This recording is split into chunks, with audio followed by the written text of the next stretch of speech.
I'm John McQuay with 8541 Tactical, and we're here today with our review of the Magnetospeed V3 chronograph. Now, we've been using this chronograph for more than a year now, and it has really become an integral tool in what we do here. For one thing, most of your ballistic calculations that you do with a precision rifle are based upon your muzzle velocity. Without an accurate muzzle velocity, you have all kinds of problems. You can spend a whole lot of ammunition getting your muzzle velocity trued up to what it is actually coming out of the muzzle of your rifle. So it's a whole lot better to start off with a precision instrument that you can just record what that velocity is and not have to mess with all the other stuff, and then know that, hey, we've got a locked in muzzle velocity. Now we can play with the ballistic coefficient in that, because sometimes those are not actually correct for your batch of bullets, or sometimes they're not actually correct because the manufacturer is using it as a marketing tool and kind of exaggerating it slightly, because we know that never happens, right? So to get into the Magnetospeed, first of all, I will comment, it is a little bit of an expensive piece of equipment. So they run approximately $399, but there really isn't a whole lot of wear parts on here. Once you get it, as long as you don't do something stupid like shoot the bayonet, then it will last for a very long time. Keep it fed with 9-volt batteries and you're good to go. Now, the V3 comes in this nice little hard plastic clamshell case, or you can get it with an optional soft case, but I find that the clamshell works really well, because when we're going to matches, and I do take this to just about every match I go to, it's easy just to throw it in the back with all the rest of the gear, and you don't have to worry about it getting crushed or pieces getting lost. So I do recommend the hard case. If you're going to carry it around in a shooting bag, then the soft case may be a better option, just to reduce a little bit of weight. When you get it, it comes in this case, and it comes with pretty much everything that you need to get started shooting. The first thing that you have here, the main part of the system that's most noticeable, is the bayonet. And this is what actually goes on your rifle. You then have an assortment of spacers here, and 2 little rubber spacers that will go on top. You also, of course, have your display, and then you have several different types of connection cords in here. Ours came with a retractable cord, which is what I use most often, and also just a standard cord. And this is just a 3.5 millimeter headphone connection. So if you have to replace one, you can pick these up at pretty much all of your electronic stores, Walmart, Best Buy, that kind of stuff. So if you damage one, you can go pick up a replacement. You don't have to call the factory. So that is really nice. When you are getting this set up, and we have our 16-inch Ma-10 sitting here just because it had enough barrel for me to set this up, and it fits on the table without wanting to fall off, and we don't have the barrel sticking way off the end. What you need to do, first of all, is kind of eyeball this and get an idea of what spacers you need to put in here. Now, if I was a smart man, I would have already done this off camera, and so we wouldn't have to go through switching things around a little bit, but I don't plan things out really well. So I put the tallest spacer on, and then the short rubber spacer, and I'm going to grab the included 1/4 inch spacer bar here, or alignment bar, and I'm going to throw it on there and look. And looking at this, this would be a really bad situation. We would end up shooting the bayonet, which would totally ruin your day and destroy the chronograph. So that's not going to work, so we're going to need to put some more spacers on here. So I'm just going to grab the next largest spacer and drop this guy on here. And then we're going to slide it in, and I'm going to check again. And now we still are a little bit close for my tastes. So I'm going to grab this guy, and I'm going to put the next spacer on, slide our spacer stack in, and these have a groove and a lug kind of arrangement here, so you don't have to worry about the spacers sliding around on you. They're not going to slide out under recoil. Now we're going to throw this guy back on, throw our spacer bar on, and we are right at our 1/4 inch limit. You do not want to have more than a 1/4 inch between the bayonet and the bore of the rifle because that starts to lessen the signal that the bullet passing over can generate in the sensor deck. Now the way the Magnetospeed works is by a magnetic effect. It's reading the magnetic disturbance of the bullet passing over it. So the really cool thing is it's not affected by any light changes. So if you have a cloud go over, you have a bird fly over, it's not going to throw things off like sometimes happens with optical chronographs when they're using sky screens or they're using the light overhead. I have actually used this in complete and total darkness. Just had a weapon light shining downrange on targets and I was able to get velocity no problem at all. So it's a really nice setup. Now we've got our spacers on here. We know which spacers we need. Magnetospeed includes a variety of different screws. So now you can go in here, pop your little rubber top off, and there are countersunk screw holes in here, so you can run those screws in and hold this stack together. That is the recommended way to do it because, of course, if this shifts or things fall out, then you can have the sensor come up in line with the bore, and again, you can have a bad day. So if you are using one setup or one diameter barrel, then that's a really good way to go. If you run a bunch of different barrels, you can use this without putting the screws through and screwing everything together, but that's really going to be up to you. You run the risk of damaging the sensor if anything shifts out of line. So be very careful doing that. Once we get our shim stack set up, we just pull the nylon strap down here to tighten everything down. And one thing I forgot to mention is you want to make sure that this thumb nut is loosened up fairly far before you tighten this down.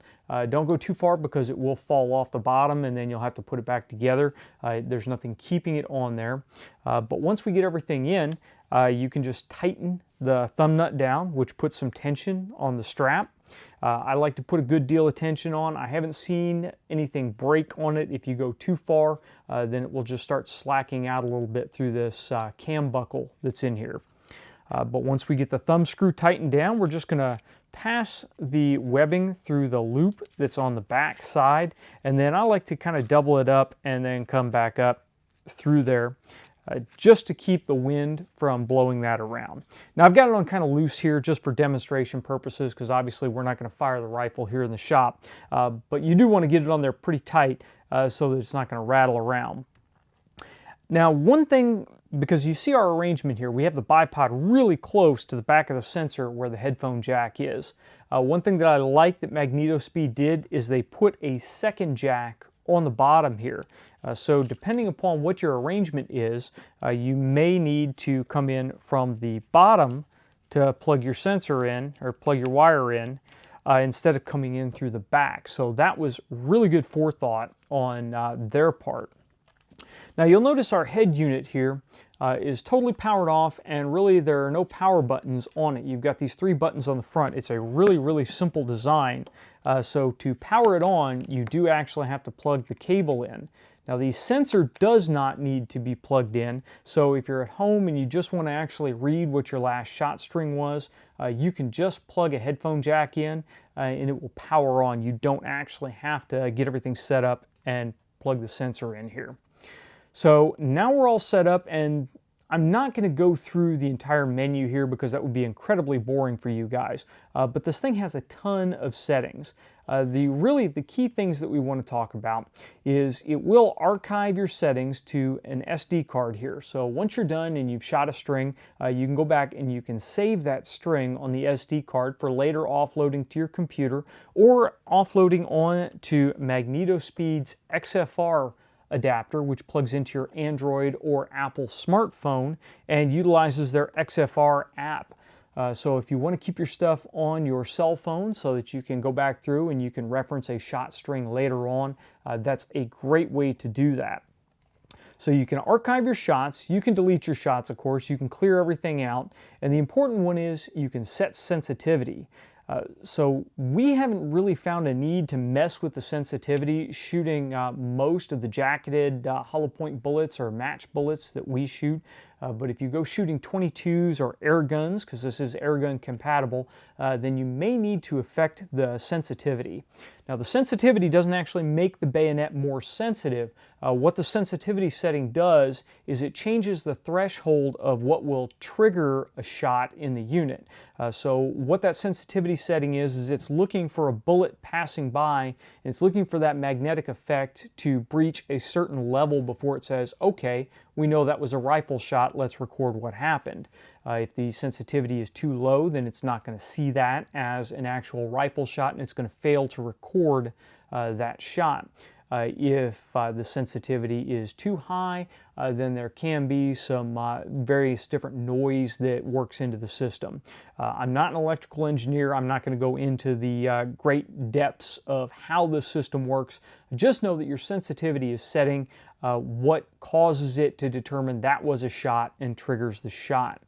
So obviously for certain things that are going to create less of a magnetic signature, certain types of bullets, you'll need to increase the sensitivity. One thing that does change the sensitivity too is that spacing.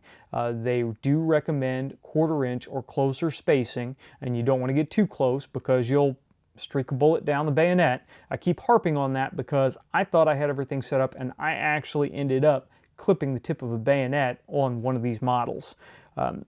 That likely is not going to be covered under warranty, so if you shoot this guy, that's a problem. Now I will say I have fired literally hundreds, if not at least 1,000 rounds over this thing, and other than the one problem where I clipped it, I haven't had an issue yet. And the reason I haven't had an issue is because in addition to using the spacer bar and setting this guy up with the spacer bar, I will then, even when I'm using a system like this, I will break everything down so I can look through the bore of the rifle, and I will make sure that I don't see any of the sensor deck in there. I'll also fire my first shot, and then again I will check to make sure the sensor hasn't moved, that the bayonet hasn't twisted or shifted forward or done anything. I start to get really careful when we're working with expensive pieces of equipment. So that's how your sensitivity works, and your sensitivity is based upon your spacing. If you have any greater questions than that, I encourage you to look into the Magnetospeed Owner's Manual and check out their frequently asked questions section on their website. They've got a lot of really great information on there, and you can actually go check out their owner's manuals online if you're thinking about purchasing one of these. One of the biggest problems that the Magnetospeed guys said that they have is when someone calls in and they're having a problem, they haven't read the manual yet because the question is usually already answered in the manual. So make sure you RTFM, read that manual, and it will help you incredibly. So the system is really simple to use overall. Other than making sure that your spacing is good to go, we really haven't had any problems with it. Now, a lot of guys will ask, how accurate is the Magnetospeed? I will tell you this, it is much more accurate than the other optical chronographs that I've used because those are really dependent upon your environmental lighting conditions. They're also very hard to use in the rain. They're hard to use when you have high wind because those all have to be set on a tripod forward of the firing line. They're also very difficult to use on a busy range because you have to set them out in front of the firing line. You have to measure everything, get everything aligned, and people generally don't like you messing around with your chronograph when they can't shoot. So this, since everything is behind the firing line, it's really a whole lot easier to set up. It's a whole lot easier to use, and it's quick for us to throw on a rifle at a 0 range at a match to make sure everything is going good. So when you have to troubleshoot something, you can break this guy out, fix it, and I can't tell you how many times I brought this along, not even used it on my rifle, and had to help out another competitor because they were having some issues or didn't get a good 0 when they left. So really, it's a great tool to have with you, and I think it's a whole lot better than an optical chronograph. Now, Brian Litz, in his Applied Ballistics book series, he did a little bit of workup on the chronographs, and I'm not going to take any thunder away from him. You definitely need to go check out his website and check out the books on the chronograph, but I'm going to tell you that unless you are going to tote around a huge Ayler chronograph rig, this guy is really going to get you taken care of. For the compactness, the ease of use, there really isn't anything so far, I think, that beats the Magnetospeed. We haven't used everything out there, but this guy is just really easy to get broke out, get set up, shoot, get the information you need, and then get it off the rifle and go on with the day, because we're not sitting there trying to look for laboratory grade accuracy. We need to get enough to be able to get 1,000-yard plus first round hits. And this has done that for me. I use it for my load workups. I use it to get my final data before I roll out to a match. Now, one thing that we do get questions about all the time when we're out at the range with this is, does it affect the accuracy of the rifle that is on? You are strapping something that has some mass to the end of your barrel. So obviously it is going to have an effect. How much of an effect greatly depends upon the barrel diameter, the length of the barrel, and the overall system that you're shooting. I have some rifles out there that have had no change in accuracy whatsoever. And these are things like my 243 Accuracy International, that big heavy Krieger barrel I have on that thing. It doesn't care about the Magnetospeed at all. That's a big heavy barrel. It's got a lot of stiffness to begin with. It's got a lot of mass to begin with. So the Magnetospeed really doesn't affect that at all. Now my wife's rifle, it has a 20-inch Remington varmint barrel on it, so it's a smaller diameter barrel. It doesn't have a suppressor or anything, it just has a break on the end of it. And when I strap this on that, it has a pretty significant point of impact deviation. We really don't see a great accuracy change, but it is a significant point of impact deviation on it. So if you are going to work up a load on a rifle that you have never shot before, then you may want to work it up independent of the chronograph, and then use the chronograph on a separate string to check velocities, depending upon what your load workup type is. If you are using some where you're just basing it on one string, then you may have problems with this. Now, the V3 is compatible with suppressors, so if you're going to run your velocity with your suppressor on, you can do that. They include this nifty little strap protector, so when you wrap this around your can, you slide this guy in underneath the top of the strap and the top of the can. Or if you're running a relatively flat can cover, you may want to put it on over that, but definitely check your offset and make sure things aren't sliding around. But I would prefer to not use a can cover, just use this guy and the rubber strap and hope it clamps on really tight. And it should protect the nylon strapping when you do that. We haven't had any problems using our Thunder Beast 30P1 can and using this on top of it. Now I will tell you, don't go bust a magazine downrange. Don't heat that suppressor up. Shoot a shot, let it cool. Shoot a shot, let it cool. That way you're not heating the can up and not worry about damaging the bayonet assembly. But the strap goes fairly large. You do have a fairly high shim stack here, so you can accommodate a very large diameter can. The specs are up to 2 inches. You may be able to get a little bit larger than that. We haven't tried that large a can. The Thunder Beast 30P1 is the largest diameter that we have tried. So it works absolutely fine with suppressors, and we actually seem to have less of a point of impact deviation when we run a suppressor and the Magnetospeed on top of the suppressor than without. And I think that just has to do with more mass at the end of the rifle or at the end of the barrel, and that helps with those harmonics just a little bit. Now that is our quick overall of the Magnetospeed V3 chronograph. Now there are a couple other things I want to mention. First of all, most of the barrels that we use for precision rifle shooting are fairly straight barrels. They don't have a really significant taper to them, at least down towards the muzzle end. There's a significant taper usually back towards the chamber, but towards the muzzle they're fairly straight. So the spacer stack that comes with the V3 will accommodate that fairly well. If you have a really severely tapering, more like a hunting or a sporter rifle, then they do offer a optional shim stack that has more of a taper to it that will work with this bayonet. So that does give you some options. Additionally, they also make a Picatinny rail adapter that allows you to use this, interestingly enough, on either a rail system like we have here, or you can even put it on a Glock pistol or any of the Picatinny rail or dust rail, light rail equipped type handguns. So you can actually use this on a handgun if you have that kind of setup.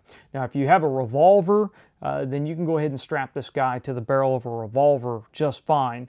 I would just recommend being very careful and making sure that everything's really tight so you don't get that recoil whip and run into any problems with a bullet slapping into the bayonet. And again, we did talk about the XFR adapter. This is an optional accessory that you can get off of Magnetospeed's website. Now, one final thing that I'm going to leave you guys with is Magnetospeed does offer a less expensive alternative, and that is called the Sporter.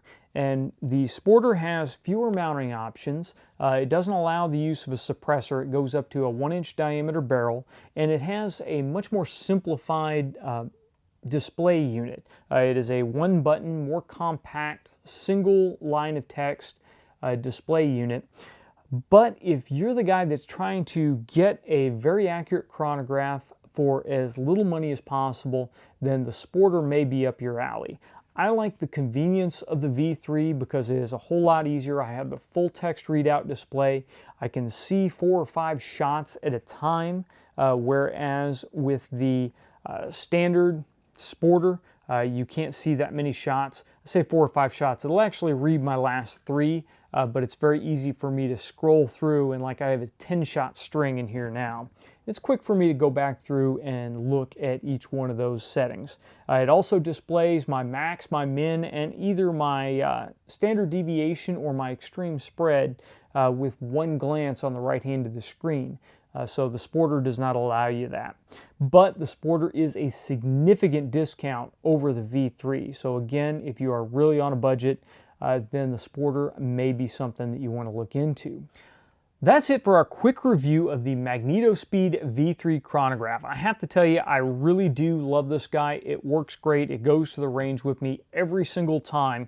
And for right now, this is our primary chronograph when we're testing things or when we're doing load workups.